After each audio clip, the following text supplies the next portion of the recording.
নাবালিকা নির্যাতন খুনে ইতিমধ্যেই তোলপাড় পড়ে গিয়েছে। আপনারা জানেন বারুইপুর পুলিশেও কিন্তু রদবদল করা হয়েছে। বারুইপুর পুলিশ জেলাতেও হয়েছে রদবদল।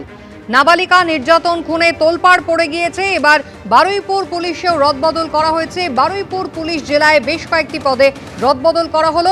কথা বলবো আমাদের প্রতিনিধি পার্থপ্রতিম ঘোষের সঙ্গে। পার্থ, কাদের বদলি করা হলো?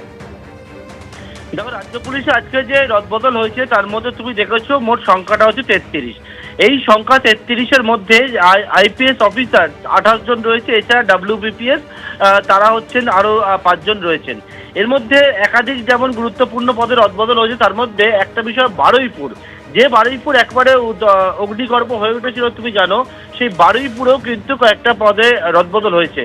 যার মধ্যে পিনাকি দত্ত, যিনি বারুইপুরের অ্যাডিশনাল এসপি জোনাল পদে ছিলেন, এবং এই পিনাকি দত্ত তিনি হচ্ছেন বারুইপুরের নাবালিকাকে গণধর্ষণ এবং খুনের যে অভিযোগ, সেই অভিযোগের যিনি তদন্তকারী অফিসারদের এসআইটির মাথা হচ্ছেন এই পিনাকি দত্ত।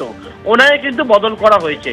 ওনাকে বদল করে অ্যাডিশনাল এসপি ডিআইবি বারুইপুরেই রাখা হয়েছে, যদিও এসআইটির মাথা তিনিই রয়েছেন। অন্যদিকে অ্যাডিশনাল এসপি জোনাল পদে পিনাকি দত্তকে বদল করে ডিআইবিতে পাঠানো হয়েছে। যেমন তেমনই হচ্ছে এই গোটা বারুইপুরে আমরা দেখেছিলাম যখন উত্তেজনা পরিস্থিতি তৈরি হয়, তখন কিন্তু ল অ্যান্ড অর্ডার সামলানোর জন্য একেবারে বাইরে থেকে অন্যান্য যারা পুলিশের আধিকারিকরা যারা আগে বারুইপুরে কাজ করেছেন তাদেরকে নিয়ে আসা হয়েছিল। তাদের মধ্যে থেকে অতীশ বিশ্বাস, যিনি আগে বারুইপুরে কাজ করেছিলেন, এসডিপিও পদে ছিলেন এবং তিনি হচ্ছেন পূর্ব মেদিনীপুরে বর্তমানে হচ্ছে অ্যাডিশনাল এসপি পদে ছিলেন পূর্ব মেদিনীপুরে রুরালে। ওনাকে কিন্তু নিয়ে আসা হয় ল অ্যান্ড অর্ডার সামলানোর জন্য এবং ওনাকেই অ্যাডিশনাল এসপি জোনাল পদের দায়িত্ব দেওয়া হয়েছে। অর্থাৎ এক্ষেত্রে পুলিশের একাংশ মনে করছে যে বারুইপুরে গত 5ই জুলাই যে পরিস্থিতি তৈরি হয়েছিল, এবং সেক্ষেত্রে দেখতে পাওয়া গেছিল যে বারুইপুরে একেবারে তুমি দেখেছিলে যেরকম ভাবে পরিস্থিতি তৈরি হয়, তারপরে আইন শৃঙ্খলা জনিত একটা অবনতি হয়। পুলিশের ভূমিকা নিয়ে একটা প্রশ্ন ওঠে এবং সেক্ষেত্রে দায়িত্বে থাকা অ্যাডিশনাল এসপি জোনাল আর যে নিচে ল অ্যান্ড অর্ডারের দায়িত্বে ছিলেন, এবং তাকে হচ্ছে সরিয়ে দিয়ে অ্যাডিশনাল এসপি ডিআইবি পদে পাঠানো হলো।